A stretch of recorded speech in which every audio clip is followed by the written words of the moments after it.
বাতৰিলৈ স্বাগতম আৰু মই পাপৰি। গুৱাহাটী ভূতনাথত এক চাঞ্চল্যকৰ হত্যাকাণ্ডৰ ঘটনা সংঘটিত হৈছে। 4 জনক ইতিমধ্যে কৰায়ত্ব কৰা হৈছে। ড্ৰাগছ বেপাৰীয়ে মৰিয়াই লোকজনক হত্যা কৰাৰ অভিযোগ। পথৰ দাঁতিত লোকজন ৰক্তাক্ত অৱস্থাত উদ্ধাৰ হৈছে। চিকিৎসাধীন অৱস্থাত GMCHত লোকজনৰ মৃত্যু হৈছে। লোকজনৰ নাম হৈছে হৰেশ্বৰ ডেকা। তেওঁৰ ঘৰ হৈছে শান্তিপুৰত। ডাক সেৱাত তেওঁ চাকৰি কৰিছিল। এটা অতিকৈ চাঞ্চল্যকৰ ঘটনা সংঘটিত হৈছে। এই ঘটনাটো সংঘটিত হৈছে ভূতনাথত এই হত্যাকাণ্ড সংঘটিত হৈছে। ইতিমধ্যে আৰক্ষীয়ে 4 জনক কৰায়ত্ব কৰিছে। কিন্তু গোটেই ঘটনাটো সাঙুৰ খাইছে ড্ৰাগছ বেপাৰীৰ সৈতে। অৰ্থাৎ সেই স্থানত পূৰ্বৰে পৰা ড্ৰাগছৰ বেহা চলি আহিছে আৰু সেই ড্ৰাগছ বেপাৰীয়ে মৰিয়াই এগৰাকী ব্যক্তিক হত্যা কৰাৰ ঘটনা, এগৰাকী ব্যক্তিক হত্যা কৰাৰ অভিযোগ। পথৰ দাঁতিত ৰক্তাক্ত অৱস্থাত তেওঁ উদ্ধাৰ হৈছে। চিকিৎসাধীন অৱস্থাত GMCHত লোকজনৰ মৃত্যু হৈছে। তেওঁৰ ঘৰ শান্তিপুৰত। তেওঁৰ পৰিচয় পোৱা গৈছে। তেওঁৰ নাম হৰেশ্বৰ ডেকা। ডাক সেৱাত তেওঁ চাকৰি কৰিছিল। CCTV ভিজুৱেল পোৱা গৈছে। CCTV ভিজুৱেলত গোটেই দৃশ্যটো আবদ্ধ হৈ আছে। কেনেকৈ খেদি মৰিয়াই হত্যা কৰা হয় লোকজনক। CCTV ভিজুৱেলছ আমি দেখুৱাইছোঁ আৰু আমি গোটেই CCTV ভিজুৱেলছটো চাওক। ইয়াত কোন লোক জড়িত হৈ আছে, কেনেকুৱা ধৰণৰ লোক জড়িত হৈ আছে, এই গোটেই কথাবোৰ ইয়াত আছে। কেনেকৈ ড্ৰাগছ বেপাৰী বা ড্ৰাগছৰ সৰবৰাহ যি ধৰণে ভূতনাথত চলি আছে বা ড্ৰাগছৰ এখন বজাৰ ভূতনাথত চলি আছে আৰু লগতে আৰু কি ঘটিছিল, গোটেই ঘটনাটো অত্যন্ত ৰহস্যজনক এটা ঘটনা সংঘটিত হৈছে। আমি প্ৰথমতে ভাষ্যখিনি শুনাই ল'ব বিচাৰিম।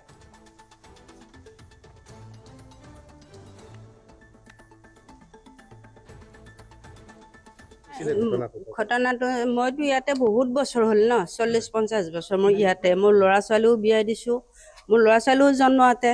মই ক'তো লচ্চৰ হোৱা নাই। মোৰ নাতিপুতিও দেখা পাইছোঁ। কিন্তু মোৰ ল'ৰাটো কি কাৰণত মাৰিলে, কিয় মাৰিলে, মোক ন্যায় লাগে। কাৰণ কি মোৰ ল'ৰা ছোৱালী দুটা কোনে পোহপালন দিব? মোৰ একমাত্ৰ মোৰ কামাই কৰা ল'ৰা আছিল এটায়ে। মোৰ মতা মৰি গৈছে। মোৰ চাওঁতে কোনো নাই। মই ভাড়া ঘৰত আছোঁ। মোৰ মাটি বাৰী নাই। গতিকে আপোনালোকে এইখিনি ৰাইজৰ পৰাও সহায় কৰক, চৰকাৰৰ পৰাও মোক সহায় লাগে। মই এইটোৱেই বিচাৰোঁ। খালি মোৰ ল'ৰা ছোৱালীকেইটা ন্যায় লাগে, ৰাইজৰ পৰাও ন্যায় লাগে, চৰকাৰৰ পৰাও মোৰ ন্যায় লাগে। ল'ৰা ছোৱালীকেইটাক কিবা এটা যেন ব্যৱস্থা কৰি দিব পাৰে। সেই ড্ৰাগছৰ ঘাটিটো সোনকালে ভাঙিব লাগে আৰু সোনকালে ভাঙে। আজি মোৰ ল'ৰাক মাৰিছে, কালি এটা আৰু বেলেগক মাৰিব। গতিকে সোনকালে ব্যৱস্থা কৰিব লাগে। সমাজ ব্যৱস্থা গোটেই একদম উঠাই দিব লাগে আৰু মদ হওক, ভাং হওক, গাঁজা হওক, চব ভাঙি উঠাই দিব লাগে। আপোনাৰ 1মান বজাত মোলৈ ফোন আহিলে যে মানে এনেকে আপোনাৰ দাদা মানে ভূতনাথত এনেকে পৰি আছে বুলি। বোকাৰে গোটেই লুতুৰি আৰু গোটেই মানে ব্লাডেৰে মানে একদম ভৰ্তি হৈ আছে। 4-5 জন ল'ৰাই খালি ভিডিঅ' বনাই আছে আৰু মানে সুধি আছে মানে পুলিচ কেছ হ'ব, আপোনালোকে নুঠাব, আপুনি নুঠাব মোক কৈ আছে। মই আৰে মোৰ দাদা হয়, মই কিয় নুঠাম? চকুকেইটা ডাঙৰ কৰি পেলাই চালে। চোৱাৰ পিছত মই কি হৈছে বাবা, পৰিছ নেকি? কৈছে নাই বুলি কৈছে। তাৰপিছত হেলমেটটো এক জেগাত আৰু চাবিটো এটা বেলেগ জেগাত আছে। তাৰপিছত আৰু মই ক'লো কি হৈছে তোৰ? তাৰপিছত কৈছে মোক হিজিৰাই মাৰিছে বুলি কৈছে। তাৰপিছত বহাই দিবৰ কাৰণে কৈছে দুখ পাইছো মই বুলি কৈছে। পেট মানে এইখিনিৰ পৰা আপোনাৰ আপটো পেটৰ গোটেই তললৈকে তাৰ পেটটো অলপ ফুলি গৈছে আৰু মানে বিষ তাৰমানে। তাৰপিছত মই ভাবিছো বেছি ক'ৰবাত যেন বেয়াকে পাইছে বুলি আকৌ শুৱাই দিলো মই। দি পেলাই মই ল'ৰাকেইটাক ক'লো এখন 108 তহঁতে মাতি দে অন্তত, মই তাক লৈ যাওঁ। তাৰপিছত 108খন মাতি দিলে। দিয়াৰ পিছত 108ত মই অকলেই মোৰ ল'ৰাটোৰে এনেকে লৈ গ'লো GMCHলৈ। তেওঁলোকে লগে লগে পৰীক্ষাবিলাক কৰিলে। কৰি পেলাই মানে ৰিপৰ্টত পাইছে যে মানে মূৰত ব্লাড জমা হৈ গৈছে আৰু পেটত পুৰা মানে ভালকে ইনজৰ হৈছে, য'ত মানে ইণ্টাৰনেল ব্লিডিং হৈছে, যিটো মানে বাচাবলৈ বহুত মানে চান্স কম বুলিয়ে ক'লে তেওঁলোকে। লৈ যে ব্লাড দিব লাগে বুলি ক'লে। মানে ডক্টৰে কৈছে যে ভেণ্টিলেটৰ মানে লগাব লাগিব আৰু মানে তেখেতে উশাহ নিশাহ লোৱাটো কষ্ট হৈ গৈছে বুলি কৈছে। তাৰপিছত ভেণ্টিলেটৰ লগালে। 6:25ত ডক্টৰে মানে কৈছে যে নাই, তেওঁ ঢুকাইছে বুলি ক'লে তেনেকে। গতিকে এতিয়া চাওক, ল'ৰাটোতো মোৰ ইমান বেয়াকে মোৰ দাদাটোক মাৰি পেলাই শেষ কৰি পেলালে তাৰ জীৱনটো। অকমানি ছোৱালী 2জনী আছে, এটা 6 বছৰীয়া, এটা 10 বছৰীয়া। আমাৰ একমাত্ৰ উপাৰ্জন মাত্ৰ মানে দাদাই, আৰু ঘৰত কোনো উপাৰ্জন কৰা ব্যক্তি নাই। দেউতা আছে, দেউতাও ঢুকাইছিল। তেনেস্থলত আমি আজি আমাৰ ওচৰৰ ল'ৰা এজন ঢুকাব লগা হৈ গ'ল। তেওঁ পোষ্ট অফিচৰ কৰ্মচাৰী আছিল। তেওঁ ৰাতি আহি অফিচৰ পৰা অহাৰ পিছত তেওঁ মানে এই কেইজনমান হিজিৰা মানে ভূতনাথত থাকে। থকাৰ ফলত তেওঁলোকৰ তাতে মানে কিবা ধৰক কিবা গাৰ বেমাৰ আজাৰ হ'লে তেওঁলোকৰ পৰা কিবা এটা পালে মানে গাটো সুস্থ হয় বুলি তেওঁ তাতে গ'ল। যোৱাৰ পিছত কি হ'ল, তেওঁ মানে কেইজনমান ৰেল লাইনৰ পৰা ড্ৰাগছ ব্যৱসায়ী আহিছিল। আহি কিনে তাৰমানে ঘৰৰ ভিতৰত সোমাওঁতে তেওঁলোকৰ সেই হিজিৰাকেইটাৰ তাতো গৈছিল। যাওঁতে মানে গম পালে যে হয় এওঁলোকে অবৈধকাৰী, মানে বেয়া কামত লিপ্ত থকা ড্ৰাগছ ব্যৱসায়ী তাৰপিছত তেওঁ সেই ল'ৰাজনে আমাৰ ইয়াত থকা মানে তেওঁ মাত দিয়াৰ পিছত কি হৈছে তেওঁ মানে অলপ খেদি গ'ল সেই ল'ৰাকেইজনক যোনকেইজন ড্ৰাগছ ব্যৱসায়ী তাৰপিছত যেতিয়া খেদি যায় তেতিয়া মানে কি কৰে সেই ল'ৰাবিলাকে কালভাৰৰ তলত তেওঁক অকলে পাই মৰিয়াই হত্যা কৰে হৰে দাস আপুনি ক'লে যে কালভাৰৰ তলত ইজনী মাৰিছে খেদি মাৰিছে ড্ৰাগছ ব্যৱসায়ী আচলতে কোন হিজৰা কেইটা নে হিজিৰাও লগ আছে বুলি শুনিছো আৰু কিন্তু আৰু মানে ৰেল লাইনৰ কাষত যিকেইজন মানে মিয়া সম্প্ৰদায়ৰ মানুহ থাকে তেওঁলোক বুলি ড্ৰাগছ ব্যৱসায়ী হয়ে তেওঁলোক হয় নিশ্চয়কৈ মেঘদূত ভৱনত কৰ্মৰত হৰেশ্বৰ ডেকাক যি আচলতে যোৱা দেওবাৰৰ নিশা আচলতে তেওঁৰ লগত হত্যাকাণ্ডৰ সংঘটিত হৈছিল আৰু সেই হত্যাকাণ্ড সংঘটিত হৈছিল যি আচলতে শান্তিপুৰত আৰু ভিডিঅ' জানিছে সামগ্ৰিকভাৱে নিউজ 18 অসম নৰ্থ ইষ্টৰ প্ৰতিগৰাকী দৰ্শকক সেই দৃশ্য দেখাব আমি সেই ঠাইত উপস্থিত আছো য'ত আচলতে যি তেওঁলোকৰ এক সংঘাত হৈছিল কিন্নৰসকলৰ ওচৰলৈ হৰেশ্বৰ ডেকাক বন্ধুৱে লৈ যোৱা আমি ইতিমধ্যে মন্তব্য লাভ কৰিছো আৰু লৈ যোৱাৰ পিছত তেওঁলোকৰ যি আচলতে কিন্নৰৰ লগত এক সংঘাতৰ সৃষ্টি হৈছিল আৰু স্থানীয় লোক আছে আচলতে আমাৰ লগত আমি যদি সম্ভৱ হয় স্থানীয় লোকৰ পৰা কিছু কথা জানিবলৈ যত্ন কৰো কালি ইয়াতে সংঘটিত হৈছিল কালি এইখিনিতে সংঘটিত হৈছিল এইটো কেমেৰাও আছে এই কেমেৰা স্মাৰ্ট চিটিৰ আণ্ডাৰত হৈছে কিন্তু আমি গম নাপাওঁ যে এইটো ফুটেজটো কাটটা থাকে কি যিহেতু আমি সেইটো গম নাপাওঁ আৰক্ষীৰ হস্তক্ষেপ লাভ কৰিছে আৰক্ষীয়ে আমি আৰক্ষীৰ লগত যোগাযোগ কৰিছো যদিও আৰক্ষীয়ে কৈছে যে আমাক দুদিনমান সময় দিয়ক আমি ইনভেষ্টিগেশ্যন কৰি আছো ইয়াতে তেওঁলোকে আমাৰ কিছুমান সংবাদ মাধ্যমত ওলাইছে এইটো মানে মাৰ্ডাৰটো মানে হিজিৰাই কৰিছে কিন্তু হিজিৰাই কৰিছে নে নাই সেইটো মানে প্ৰকৃত তথ্যটো আমি এতিয়ালৈকে উদ্ঘাটন কৰিব পৰা নাই সেইটো পুলিচেহে গম পাব কিন্তু কথাটো সত্য যিজন মৃত হৰ ডেকা তেওঁ এজন বন্ধুৰ লগত এই হিজিৰাৰ কিবা গুৰু মাতা থাকে নে কিবা এই গুৰু মাতাৰ তাতে লৈ গৈছিল লৈ যাওঁতে কি হ'ল চিৰিদি যেতিয়া হিজিৰাৰ ওপৰৰ গুৰু মাতাৰ ওচৰত গুচি গ'ল তেতিয়া এই বোলে কোনোবাই কিবা নিচাযুক্ত বুলি সন্দেহ কৰা হৈছে তেওঁলোকে কি কৈছে অবাইচ গালি পাৰি মানে কথা পাতি আছে এতিয়া হৰ ডেকা যিহেতু ইয়াৰে মানে লোকেল ল'ৰা তেওঁ কৈছে ঐ তহঁতে কেলে ইমান বেয়া মাত দিছ তেতিয়া বোলে সিহঁতক বোলে ওপৰৰ পৰা বোলে দৌৰাইছে আৰু সেই দৌৰাটো সিহঁতৰ প্ৰাণৰ কেইজনমান কোনে দৌৰাইছে ভালকৈ নাজানো আমি ইতিমধ্যে কি হৈছে ইয়াৰে যিখন গেলামালৰ দোকান আছে তাৰ CC ফুটেজতো দেখা পাইছে ৰাস্তাদি দৌৰি গৈছে তেওঁ ভাবা নাই এইটোতো ভোটদাতাত মানে এইবোৰ মানে সহজলভ্য দৃশ্য আৰু ইতিমধ্যে আমি মন্তব্য লাভ কৰিছো যে এটা ড্ৰাগছৰো বেহা চলে এই ক্ষেত্ৰত আপোনালোকে আৰক্ষীক কিবা অৱগত কৰাইছে আৰক্ষীকো কৈছো কিবা কৈছো কিন্তু আৰক্ষী আহিলে তেওঁলোক লুকাই দিয়ে আকৌ আহে ইয়াতে অবৈধ চুলাই মাটিৰো মদৰো ঘাটি আমি ইতিমধ্যে বহুবাৰ আমি যোগাযোগো কৰিছো আবকাৰী বিভাগক অৱশ্যে আমাক মাজে মাজে সহায় নকৰাও নহয় অলপতে আমাৰ আবকাৰী বিভাগ ভৰলু থানা আৰু GMC কৰ্তৃপক্ষ লগ লাগি ইয়াতে যিমান ৰেল লাইনৰ সমীপত অবৈধ দোকান আছিল বজাৰ এখন আছিল তাতে গোটেই ৰাতি হ'লে মানে নানা অপৰাধীৰ ভূস্বৰ্গ হয় সেইবোৰ উচ্ছেদ কৰিছে তেতিয়া আমি কি কৰিছো এই উচ্ছেদ কৰাৰ পিছতে জাগাখিনি যাতে অলপ ভাল মানে ৰূপ লৈ আকৌ যাতে সেইবোৰ দোকান পোহাৰ গা কৰি নুঠে তাৰ বাবে আমি ইয়াত মানে ভোটদাতা শান্তিবন শাখাৰ পৰা যোগাযোগ কৰি মানে PWDৰ সহায়যোগত আমি এখন ফেন্সিং দি দিছো দীঘলীয়াকৈ নিশ্চয়কৈ আপোনালোকৰ আচলতে কিছু ক্ষেত্ৰত জীৱনৰ নিৰাপত্তাৰ কথা আহি পৰিছে কি জনাব মানে অস্থানীয় কথাটো হ'ল চাওক এইটো জেগাটো খুব মানে আপোনাৰ ভয়ংকৰ হৈ গ'ল ৰাতি মানে 10টা আমি ইয়াৰে জন্ম হোৱা আমি যদি ৰাতি 10টা 11টাৰ পিছত আহিলে আমাক নিজে ভয় লাগি আছে বেলেগ বাদ দিয়ক আমাৰ নিজে ভয় লাগি আছে ৰাতি আহোঁতে এই ল'ৰাজনী ঠিক আছে কিবা এটা কাজিয়া হ'ল আমি গম নাপাওঁ ল'ৰাটোক আমি চিনি পাওঁ তেওঁ দেউতাকো চিনি পাওঁ খুব গৰীব ঘৰৰ ল'ৰা আছিল দেই এনেকুৱাকৈ মাৰিব নাপায় ঠিক আছে কাজিয়া হ'ল মাৰি আৰু কাৰোবাক পেলাই দিব নেকি আৰু এই CCTV তলতো যদি এতিয়ালৈ ফুটেজটো পোৱা নাই কি আছে এতিয়া আমিতো গম নাপাওঁ এইটো ক'ত আছে ফুটেজটো বা পুলিচৰ তাত আছে না ওপৰত যদি ক'ৰবাত আছে সেইটোতো গম নাপাওঁ এইখিনি কিন্তু ডেঞ্জাৰ দেই আবেলি আহিলে আপোনালোকে নিজে এতিয়াতো ঠিক আছে আহিলে কি হ'ব ইয়াততো দিগদাৰ নিদিয়ে আছে ডাক্তৰ ঘাটি আছে আমিতো দেখা পাই থাকোঁ অনলাইনতো দৌৰি থাকে নিশ্চয়কৈ এনেদৰে আচলতে চাঞ্চল্যকৰ যি ঘটনা সংঘটিত হৈছে আৰু কিছু স্থানীয় লোক আছে আমি সম্ভৱ হয় যদি ভিডিঅ' জানিছো আগবাঢ়ি আহিবলৈ অনুৰোধ জনাম স্থানীয় লোকৰ লগত কথা পাতিব যত্ন কৰিম খুবেই আচলতে ভয়ংকৰ ঘটনা এইটো বহুত ডাঙৰ ঘটনা আজি এটা লোকেল ল'ৰাক মাৰি পেলাই দিছে কালি আমাকো মাৰি কিনে ইয়াতে পেলাই দিব পাৰে সেইকাৰণে আমি ৰাইজ ওলাই আহিছোঁ এতিয়া আপোনাৰ সহযোগক চৰকাৰৰ লগত অনুৰোধ আছে যে চৰকাৰে আমাকে ন্যায় দিয়ক এই ল'ৰাটোক এই ল'ৰাটোক ন্যায় দিব লাগে কিবা কৰি। কিন্নৰ নেহা জেনি আৰু ময়ূৰী ভূতনাথত এটা ফ্লেটত থাকে। তাৰ ঘৰত সিহঁত দুয়োজনে মদ খাবলৈ যায় আৰু মদ খাই ঘূৰি অহা অৱস্থাত চিৰিত তলৰ পৰা হৰেশ্বৰ ডেকা মৃত হৰেশ্বৰ ডেকা আৰু তেওঁৰ বন্ধু চনু চৌধুৰী দুয়োজনে চনু চৌধুৰীৰ কিবা বেমাৰ সম্পৰ্কীয় কথা সুধিবৰ কাৰণে নেহা নামৰ কিন্নৰজনীৰ ওচৰলৈ যোৱা সময়ত চিৰিতে উঠা চিৰিত কিবা কথাক লৈ সিহঁতৰ মাজত তৰ্কবাদ হ'ল আৰু তাতে হৰেশ্বৰ ডেকাক ৰাজা আৰু আনোৱাৰ পাগলাই মাৰপিট কৰে। মাৰপিট কৰা অৱস্থাত সি জখমো পায়। তাৰপিছত চাৰিওজনৰ মাজতে কথা বতৰা হোৱাৰ পিছত সিহঁত ফ্লেটৰ তললৈ নামি আহে। নামি অহাৰ পিছত আনোৱাৰ পাগলাই তাৰ ভায়েক চনোৱাৰক ফোনযোগে মাতি আনে, ইয়াত কাজিয়া লাগিছে।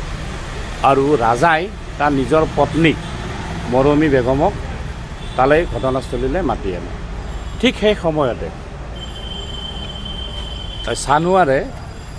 চানোৱাৰে চনু চৌধুৰীক মাৰিবলৈ উদ্যত হওঁতে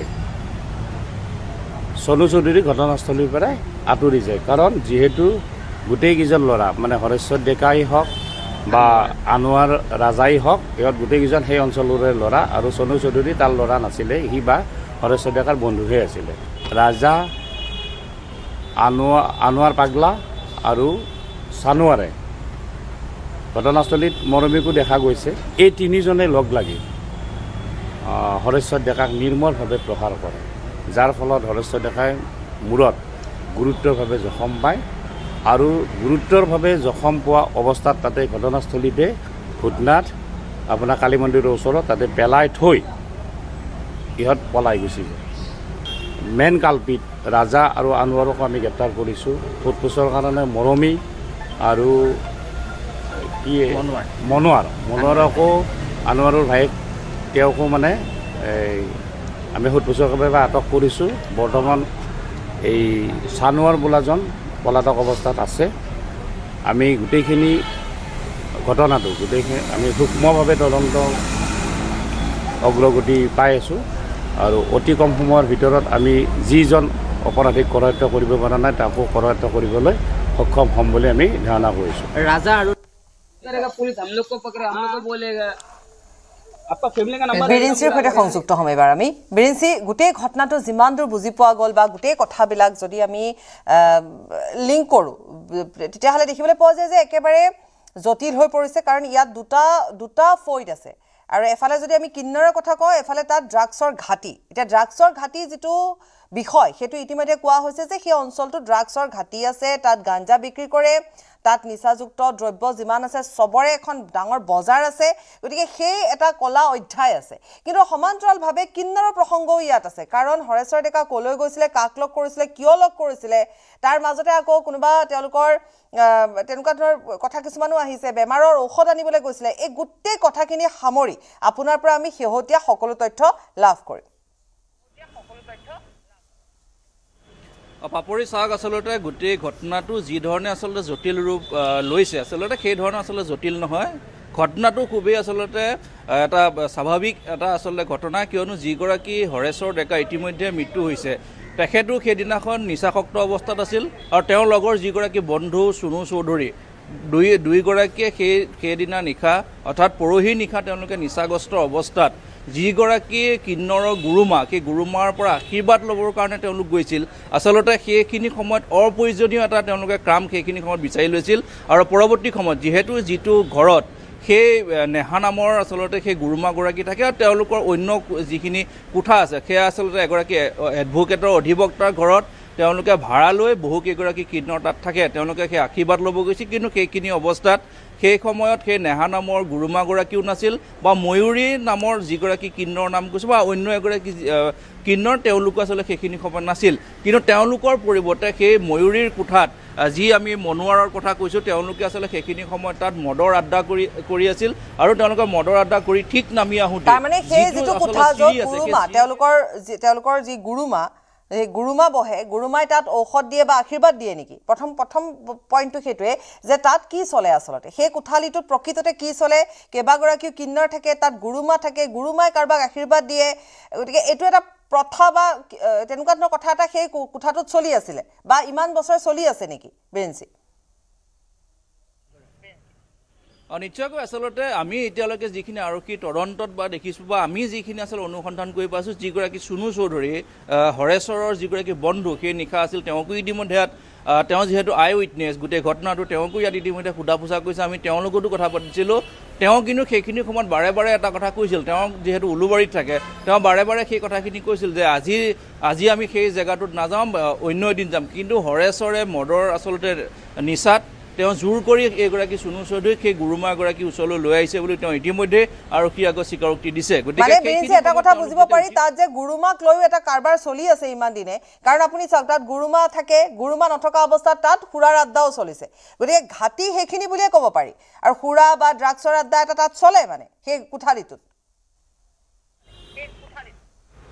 নিশ্চয়কৈ সেই অঞ্চলটো যিহেতু এটা ড্ৰাগছৰ ঘাটিত পৰিণত হৈছে বুলি আৰক্ষীৰ যিটো তদন্ত সেই তদন্তটো ওলাইছে আমি ইতিমধ্যে কৈছোঁ যিগৰাকী ৰাজা সেই ৰাজাৰ পত্নী মৰমী তেওঁলোকে দীৰ্ঘদিন ধৰি সেই স্থানত আচলতে ড্ৰাগছৰ বেহা চলাই আহিছে ইতিমধ্যে 2025 চনত তেওঁলোকে কাৰাগাৰত থাকি আহিছে তেওঁলোকে ড্ৰাগছৰ বেহা কৰি গতিকে তেওঁলোকৰ এটা নেক্সাছ সেইখিনি ঠাইত আছে আৰু হয়তো সেই নেক্সাছটো সেই কিন্নৰৰ জৰিয়তেও ক'ব পাৰে সেইটো আৰক্ষীৰ তদন্তত পৰৱৰ্তীখন পোহৰলৈ আহিব কিন্তু বৰ্তমানৰ ঘটনাটো এইটোৱে যে যেতিয়া তেওঁলোক সেই কোঠাটোলৈকে গৈছিল সেই চিৰিটোত তেওঁলোকৰ মাজত খুন্দা-খুন্দি লাগিছিল গাত আৰু সেই সামান্য কথাটোক লৈ আচলতে পৰৱৰ্তী সময় এই ধৰণৰ এটা ভয়ংকৰ ঘটনা সংঘটিত হ'ল তেওঁলোকৰ যিটো আচলতে নেক্সাছৰ লগত ড্ৰাগছৰ সেই ব্যৱসায়ৰ লগত যিকেইগৰাকী জড়িত সেই গোটেই আচলতে পৰিয়ালটোৱে হয়তো জড়িত হ'ব তেওঁলোকক সেই ভাতৃ বা পত্নী সকলোকে যেতিয়া মাতি দিলে তাৰ পাছত যিগৰাকী চুনু চৌধুৰী নামৰ যুৱক সেই যুৱকজন ইতিমধ্যে বৰলু থানাত তেওঁকহে আচলতে পৰৱৰ্তী সময়ত আক্ৰমণৰ কাৰণে আচলতে লক্ষ্য কৰিছিল কিন্তু তেওঁ সেই স্থানৰ পৰা পলাই নিজকে আচলতে প্ৰাণ ৰক্ষা কৰিলে কিন্তু তেওঁক নোপোৱাৰ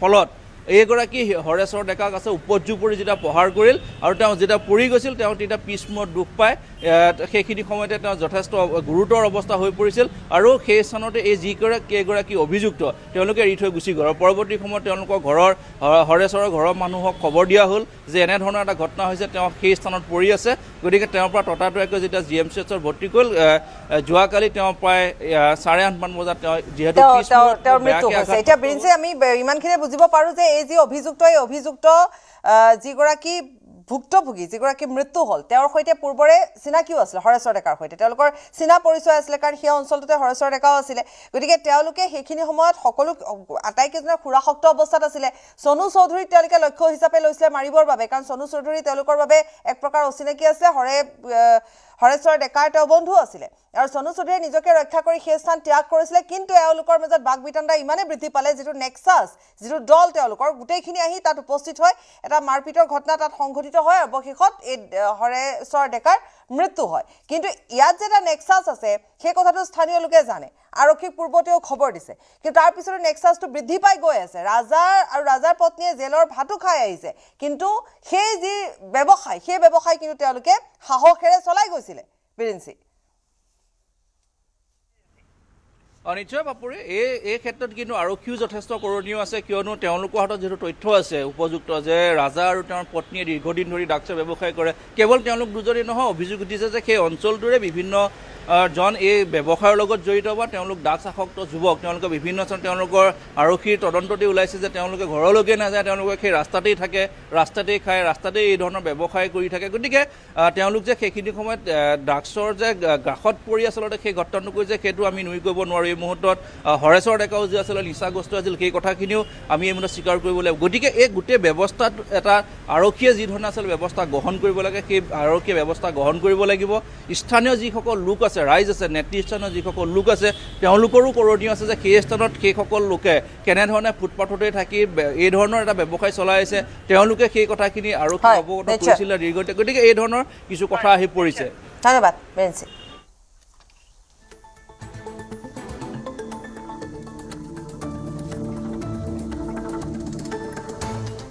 আৰু আনহাতে লখিমপুৰৰ বঙালমৰাত নীলোৎপল মিলিৰ মৃত্যুৰ ঘটনা সন্দৰ্ভত 2 কিশোৰ সহ মুঠ 5 জনক কৰায়ত্ব কৰা হৈছে 3 অভিযুক্ত গ্ৰেপ্তাৰ 2 কিশোৰক জুভেনাইল কোৰ্টলৈ প্ৰেৰণ দেওবাৰে 5 বন্ধুৰ সৈতে তেওঁ বনভোজ খাবলৈ গৈছিল বনভোজলৈ গৈ মৃত্যু সাবতি লৈছিল গোটেই ঘটনাটো ৰহস্যৰ আৱৰ্তত সোমাই পৰিছিল কাৰণ যুৱক কেইজনে বাইকত আনি থানাত সমজাই দিছিল অৰুণাচল সীমান্তৰ চেঁচালৈ তেওঁলোকে বনভোজ খাবলৈ গৈছিল স্কুটিত উঠাই যুৱকজনৰ মৃতদেহ তেওঁলোকে কঢ়িয়াই আনিছিল আৰক্ষীক মৃতদেহ গতাই দিয়াৰ পিছত মৰণোত্তৰ পৰীক্ষা হৈছিল পৰিয়ালক নজনোৱাকৈ আৰক্ষীয়ে মৰণোত্তৰ পৰীক্ষা সম্পন্ন কৰিছিল ঘটনা কেন্দ্ৰ কৰি সোমবাৰে বঙালমৰাত ৰাইজে সাব্যস্ত কৰে প্ৰতিবাদ ক্ষুব্ধ স্থানীয় ৰাইজে অৱৰোধ কৰে পথ চলিত বৰ্ষতে উচ্চতৰ মাধ্যমিক উত্তীৰ্ণ হৈছিল নীলোৎপল মিলি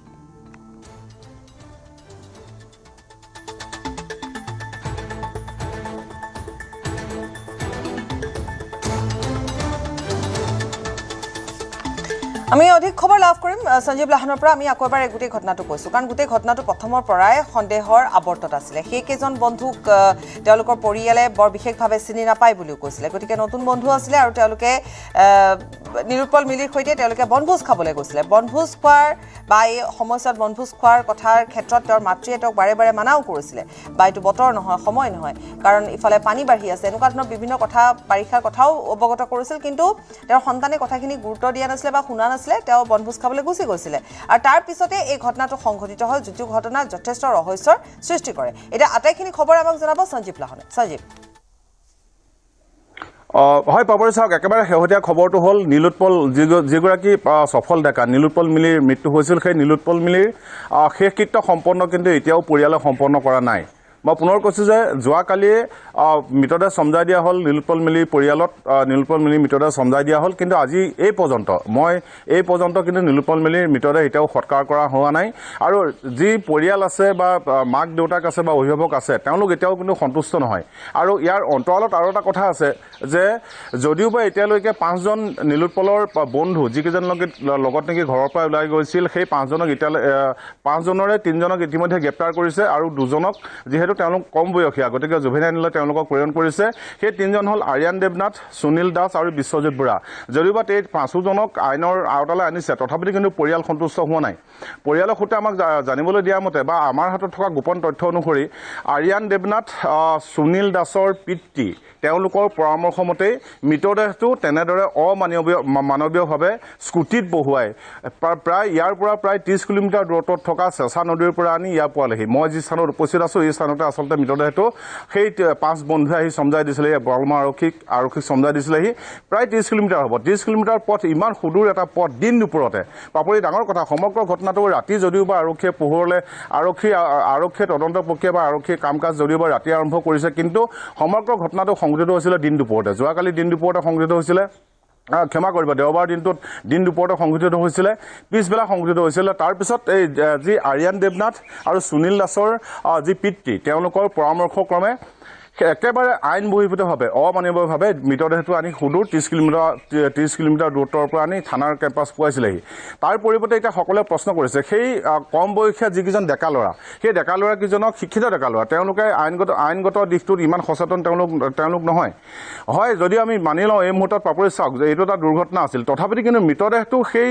ঘটনা সংঘটিত হোৱা স্থানৰ পৰা এনেদৰে লৈ অনাটো কিমান আইনসংগত সেই কথাটো শিকাই দিবলৈ কিন্তু যিকেইজন অভিভাৱক আছিল তেওঁলোক কিন্তু তৎপৰ নহ'ল বা যিসকল প্ৰত্যক্ষদৰ্শী আছিল তেওঁলোকো তৎপৰ নহ'ল তেওঁলোকে এটা কথা পৰামৰ্শ দিলে যে যেনে তেনে মৃতদেহটো নি আৰক্ষীক সমজাই দিয়ক আৰু তেওঁলোক ৰেহাই পাওক ঠিক তেনেকুৱা ধৰণৰ তেওঁলোকে কাম কৰিবলৈ যত্ন কৰিছিলে আৰু তাতোতকৈ ডাঙৰ এটা তথ্য আমাৰ হাতত আছে পাপৰি চাওক যে যেতিয়া নেকি ঘটনাটো সংঘটিত হৈছিলে মৃতদেহ যেতিয়া পানীৰ পৰা তুলি অনাৰ পিছত মৃত্যুঞ্জয় সেৱালৈ ফোন কৰিছিলে সেই 3জন যুৱকৰে এজনে তাৰপিছত যেতিয়া নেকি ঘটনাস্থলীত গৈ 108 পাইছিলেগৈ 108ত থকা চিকিৎসা কৰ্মীয়ে ডিক্লেয়াৰ দিছিলে যে সেই আচলতে মৃত্যু হৈছে নীলোৎপল মিলিৰ মৃত্যু হৈছে আৰু তেওঁলোকে তাতেই মৃতদেহটো এৰি তেওঁলোক গুচি আহিছিলে তাৰপিছত কিন্তু তেওঁলোকে এটা পৰামৰ্শ দিছিলে যে স্থানীয় বা ওচৰৰ দাঁতি কাষতে থকা চিকিৎসালয় হওক বা থানাই হওক বা আৰক্ষী চকীয়ে হওক তাত গৈ খবৰ কৰিব লাগে বুলি মৃতদেহটো আনিবলৈ কিন্তু কোৱা নাছিলে মৃতদেহটো তেনেদৰে লৈ আহিবৰ কাৰণে কোৱা নাছিলে তেওঁলোকে এটা পৰামৰ্শ দিছিলে 108ৰ যি চিকিৎসাকৰ্মী যে এই খবৰটো আৰক্ষীকে হওক বা চিকিৎসালয় যদি পাৰে চিকিৎসালয়লৈ লৈ যাওক নহ'লে আৰক্ষীক খবৰ দিয়ক বুলি তেওঁলোকক পৰামৰ্শ দিছিলে তাৰ মাজতে কিন্তু এই দুজন অভিভাৱক সোমাই সেই কম বয়সীয়া ডেকা ল'ৰাকেইজনৰ পৰামৰ্শ দিলে যে মৃতদেহটো যিকোনো প্ৰকাৰ তাৰ পৰা লৈ আহিব লাগে। এতিয়া নীলোৎপল মিলি পৰিয়ালে এটা কথা দাবী কৰি আছে, তেওঁলোকে মানি ল'ব পৰা নাই এইকেইজন অভিভাৱকক আইনৰ আওতালৈ কিয় অনা নাই, সেই প্ৰশ্নটো কিন্তু নীলোৎপল মিলি পৰিয়ালে বাৰম্বাৰ উত্থাপন কৰি আছে। আৰু এই সমগ্ৰ যিটো ঘটনা সংঘটিত হ'ল, আচলতে এনেকুৱা ধৰণৰ ঘটনা কেতিয়াও সংঘটিত হোৱা নাছিল লখিমপুৰ জিলাত, যে এটা মৃতদেহ দিন দুপৰত স্কুটিত বহুৱাই 30 কিলোমিটাৰ দূৰত্বৰ পৰা আনি আৰক্ষী চকীত চমজাই দিয়াৰ দৰে ঘটনা সংঘটিত হোৱা নাছিল, কেতিয়াও সংঘটিত হোৱা নাছিল। আৰু এই কাৰ্য কৰিবলৈ যাওঁতে এইটো যে আইন বহিৰ্ভূত, এইটো যে আইনৰ ফালৰ পৰা এইটো এটা যে অপৰাধ, সেই কথাটো কিন্তু সেই কম বয়সীয়া ল'ৰাকেইজনক সেই মুহূৰ্তলৈকে দেখা সকলেও শিকাই নিদিলে বা অভিভাৱকেও শিকাই নিদিলে। এই কথাটোৱে কিন্তু তীব্ৰ ইয়াত ক্ৰিয়া সৃষ্টি কৰিছে। আৰু এনেকুৱা যাতে ঘটনা সংঘটিত নহওক, যিসকল অভিভাৱক আছে তেওঁলোকো সচেতন হওক, নিজৰ সন্তানেই হওক বা তেওঁলোকৰ পৰিচয় কোনোবা সন্তানেই হওক, যে তেওঁলোকক আইনৰ ফাঁকি মাৰিবৰ কাৰণে, আইনৰ পৰা ফাঁকি মাৰিবৰ কাৰণে, আৰক্ষীৰ ওচৰত চকুত ধূলি দিবৰ কাৰণে যাতে উৎসাহিত নকৰক, এই কথাটো কিন্তু সকলোৱে কামনা কৰিছে। পাপৰি, ধন্যবাদ।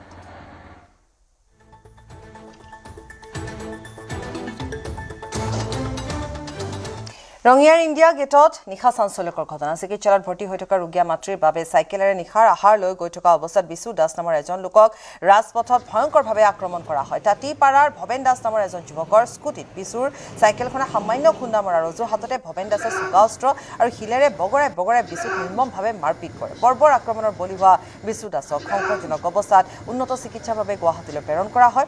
এখন ব্যক্তিগত হাস্পতালত ভৰ্তি কৰা হৈছে আক্ৰান্ত বিশুক। ৰঙিয়া আৰক্ষীয়ে আক্ৰমণকাৰী ভৱেন দাসক আটক কৰি তদন্ত অব্যাহত ৰাখিছে। ইয়াৰ সৈতে বাতৰিৰ পৰা বিদায় লৈছো। নমস্কাৰ। ঘৰত কোনটো TMT লগাইছে? মাইথান ষ্টিল। আপোনাৰ ওপৰত ট্ৰাষ্ট কৰিব পাৰি। ওকে। ষ্ট্ৰং মানে মাইথান ষ্টিল।